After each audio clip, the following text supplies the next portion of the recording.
Nuance with Nikki, the nitty gritty, even if it's shitty. This channel is not child friendly. These are grown up issues, okay? So you see me smoking here just to cope with my channel. So the shitty part of this nitty gritty is that I went into the SABC news reports and just to see how South Africans feel about the soldiers in South Africa, nearly 3,000 of them. They're in the Congo.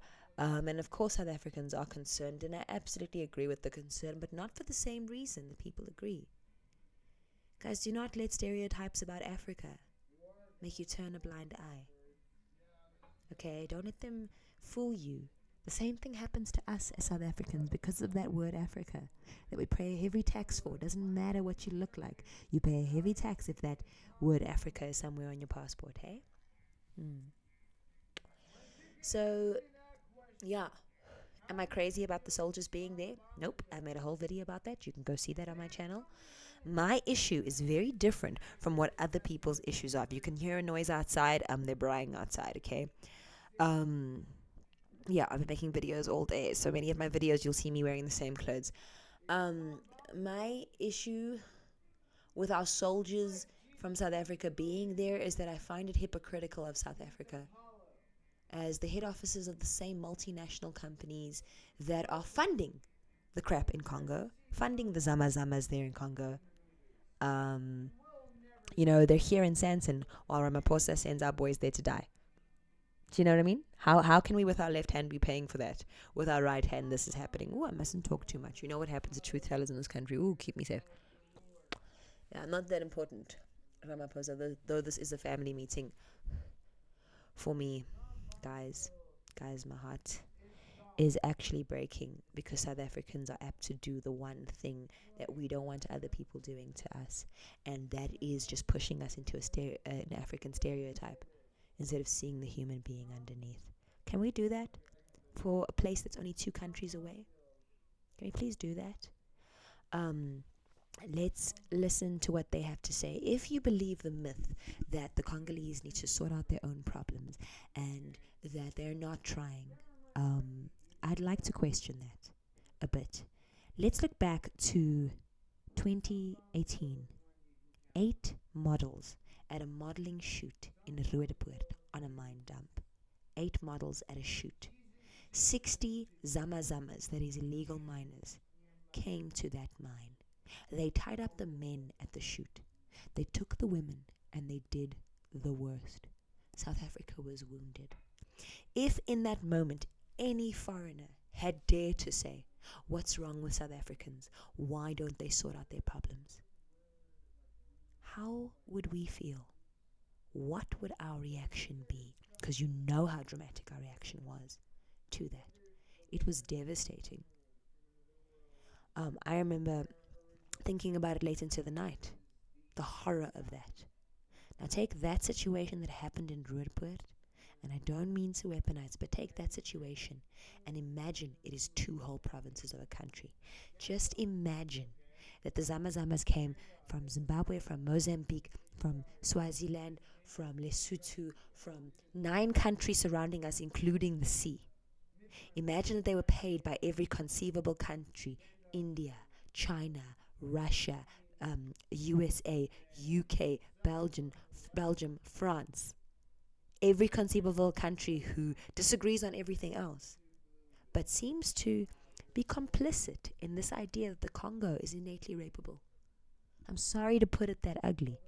I'm sorry, this is the nitty gritty, even if it's shitty, and this is shitty, gut-wrenching stuff, but the Congolese are so much greater than that. The more I learn about their country, the more inspired I am by these people, and I'm going to show you how strong they are. There is a lady who's moved back from America to Congo, and from what I understand from her Facebook page, it seems that she has started a non-profit, and they are rolling up their sleeves and trying to help the Congo. Alright? If people were to come to South Africa and say, look at what's happening in Eldorado Park, in Westbury, in the Cape Flats, in Alex, why can't you guys build anything? Without understanding our context, how humane would that be? I know we're better than that, South Africa, so let's have a look. Let's just have a look. What do you love most about your country? I love a lot about my country. The people are really generous. They love being together. I remember growing up, we could be playing, going blocks to blocks, and everybody knows everybody. Congolese people, they're really happy people. They have a big heart. Hospitality is just great. One bread can be for my child, but it can feed two kids, my neighbor child and mine. So that's how I grew up. I miss a lot. You know what this makes me think of? When colored ladies talk about the sour figs that they used to eat, or China fruit or chupas. Do you know what I mean? Yeah, if you talk about those things, how you used to run into the forest. This is what they talk about in Congo. If you watch The City of Joy on Netflix, and then the Dr. Mukwege talks about how when he was young, as kids, they just used to run into the forest and they used to like to write poetry. And then it made me think about this Irish poem. This poem's never been published.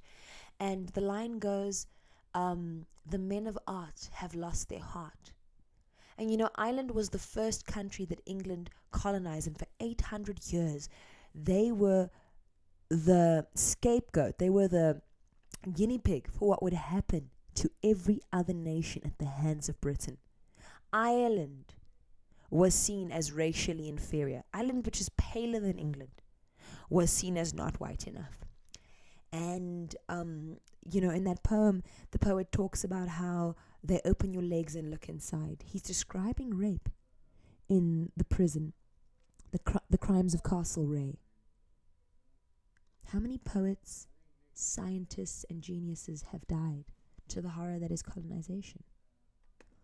I miss a lot. What are the kinds of barriers that you've seen when you've gone back to visit and you see the ways that kids and families are struggling? There is a lot of barrier. Poverty make people act different. You don't have any idea how the right of kids and human being being taken from that country. Kids growing, they don't have right to medication, roof. You cannot go to school. You see kids who starve in wartime. Nobody think like normal human being. It's just like, how can I take and survive? We are no stranger to that in South Africa. Many of the alcoholism issues here, that, across race groups, poverty can so rip away the humanity out of people. But yeah, no, this Tunda family or Tanda family, I'm so sorry, it's not my language. They've gone and bought land in the Congo, right? And they are planning. So we're here. We have the official papers for the land we just purchased. So now we're gonna start working on clearing some space so we can walk all the way down to where the water is. Yeah, it's official. Awesome. Official. So we're here. That's beautiful. Guys, what was I going to say? You want to say these people aren't working. The institutions have been ripped down. There are uncles and aunties in that country that look just like our uncles and aunties. They look just like our uncles and aunties, guys. And they're being pushed into joining militias. No different from when you and I create neighborhood watches, except with 10 times the violence. Guys, whatever stereotype you've heard about Africa, it's like in Congo. It is 10 times. There's a video that I'm going to link to in the description where they say that Congo is like hell in the middle of heaven. It's like heaven, but it's like living in hell. Okay? It is a warm, beautiful, gorgeous country. A ridiculously wealthy country. 1 year of freedom. 1 year of freedom. 1960. June the 30th. Just like that, their Nelson Mandela, the first year, was assassinated. And they got their, I don't know, what do you want to say? Their Zuma, their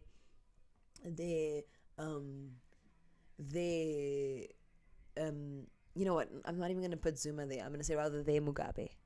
Do you know what I mean? Or even worse than that. Yeah. I mean, those are my political views. You don't have to agree. But what I mean is they got people that were willing to sell them out there. Ramaphosa, essentially.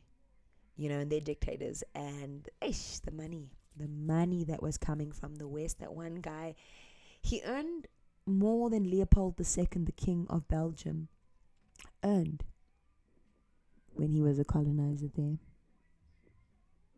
Guys, it's not fair and it's not right. Please don't be demonizing people. Please know your stuff first, is what I'm trying to say.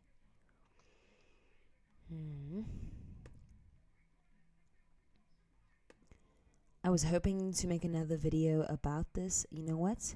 My videos are normally 12 minutes-ish, so let's just see. Let's see where my heart takes me. Because, Congo is the heart of Africa. So much natural resources, the people, the animals, the flowers, everything, Congo is heaven, but the thing is that people are living like in hell. People are dying. At first, we used to hear 1 million people die, 2, 3, 4, 5. And the situation is getting worse and worse, because the money is there, the resources are there in Congo, and everybody wants a piece of Congo. Everybody wants a piece of Congo. Everybody wants a piece of Congo. You see, Earth, if you happen to have a country on that planet, so aliens, you're exempt, guys, you're fine. But if you happen to have a country on the planet Earth, I'm going to be the girl with the blue bandana over here telling you which planet is making you miserable. Sorry that I left my nose ring, but it's definitely Earth. Okay? Anybody with a laptop, with a computer, with a cell phone. We're paying companies who pay militias, who make mincemeat of people, who are not bad people who can't solve their problems. They are people who are suffering something that's very unnecessary. Follow my page, like and subscribe. This has been Nuance with Nikki. As I learn more, I will give you practical steps to how we can support the Congo. We are not free until they are free. Okay, thank you so much. God bless Congo. God bless Africa. Aluta continua. Victory is certain. I'm sorry for my very English sounding accent there. Take care, you guys.